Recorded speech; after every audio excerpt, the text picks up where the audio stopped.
Well, hello everybody. This is AJ in the Word today. I'm in Philippians, but I want to talk to you a little bit about the whole idea is we just got past Good Friday. We just got past Easter. I don't even like calling it Easter. There's so much in that. That'd be another video, but I call it Resurrection Sunday. We just got past, and there can be this tendency to like, okay, now we're done with it. We've moved past it. Now let's just continue on. But I wanted to just discuss a little bit of something with you guys. The idea that I've heard some people say that on Good Friday, Jesus knew what was going to be happening and he knew the end result.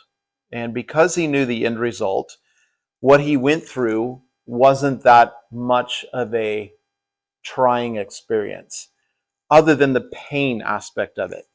When you sit there and you think about all the things that he would have had to go through, it's overwhelming. First of all, none of us have ever been through something like that. Now, I think that there can be an understanding that, and I've talked to some of you guys and some of you girls, that there are things that we go through in our life, obviously, that are overwhelming.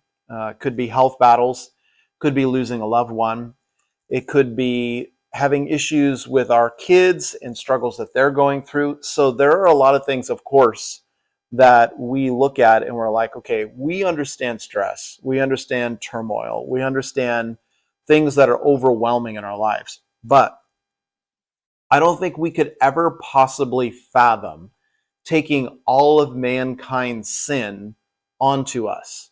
Taking the fact that Jesus who is God, is so connected to the Father. And for a period in time, there had to be a separation there that God had to look away from his only begotten Son. So much so that on the cross, Jesus said, "Father, why have you forsaken me?" It's like this separation because of all mankind's sin. There had to be a moment that God had to look away. And again, I can't even fathom what that means in the spirit. I can't fathom what that could have meant to him. I can try to equate it in regards to like human relationships.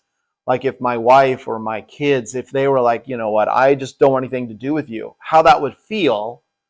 But it's not the same. It's just not the same. And so for people that you bump into maybe in the future, who say, you know what, Jesus knew what was happening, other than the pain aspect. You know, he's God. He knew that he was going to be risen from the dead, that he was going to be up on the third day, and things are going to be great. So there's even this tendency that for people, they say, you know what, on Friday, it's still a day of celebration. He's on the cross. It's a day of celebration. But I think we need to understand just a little bit that there was two things that show us that it was more than just Jesus knowing what was going to happen and him being cool with it. He's saying, oh, I'm going to go through pain, but it'll be okay. When he went to the Garden of Gethsemane, there were two things that happened there that really show us that Jesus was like, okay, if there's another way, let's don't do this. All right. So one of the things that he did is he asked God, if this cup can pass from me, then if there's another plan, God, then can we use that now? Maybe we hadn't discussed everything. Maybe there's something ultimately that you want to do. And if there is, can we do that now? If this cup can pass, Jesus was like, if I don't have to go through this, please let me not have to. Now, if he was like, no harm, no foul, this is no big deal. I'm going to be on the cross. It's going to hurt. Sunday, I'm up. Everything's great. You know, the whole world's restored. My children are brought back. No, he's asking, if I don't have to go through this, please let me not. So that would be one thing I would offer up to people that may say that. The second thing, and again, it's hard for us to comprehend, but when he was praying, he was so overwhelmed that he began to sweat drops of blood. Again, I've been overwhelmed before, but I've never been to a point in my life where I'm sweating blood. And obviously, if you look it up, you can go and Google it. But there are obviously, that is a medical thing where there's so much stress, so much turmoil on the body that you could actually sweat blood out of your pores, which to me is overwhelming. I can't even imagine that. Can you imagine something that you would go through that would be so stressful that it would cause your body to react in that way? I can't. And so, again, we realize too that if this was no big deal, why would Jesus be going through so much? So, just a little something. I know, again, we're past those days, but we're never really past those days. I think it's always this realization of what Jesus did for us. I think if we meditate on that, then it is something that is very moving. And the idea that the third thing I'll throw you, and it's kind of an extra, and it has nothing really to do with the price that was paid. It has more to do with Jesus taking every single ounce of time on this earth to do what he planned to do. So the thief that was next to him that actually came to his defense, that said to the other thief, hey, stop saying stuff to him. We're the ones that did this. We deserve our punishment. But Jesus didn't.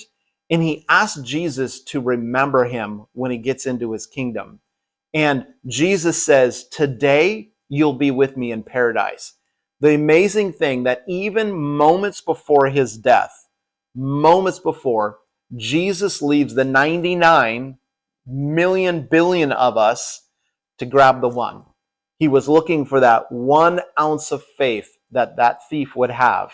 I think that's another amazing thing to look, because people often will say, God doesn't love me, or I've done so many things that God can't possibly forgive me.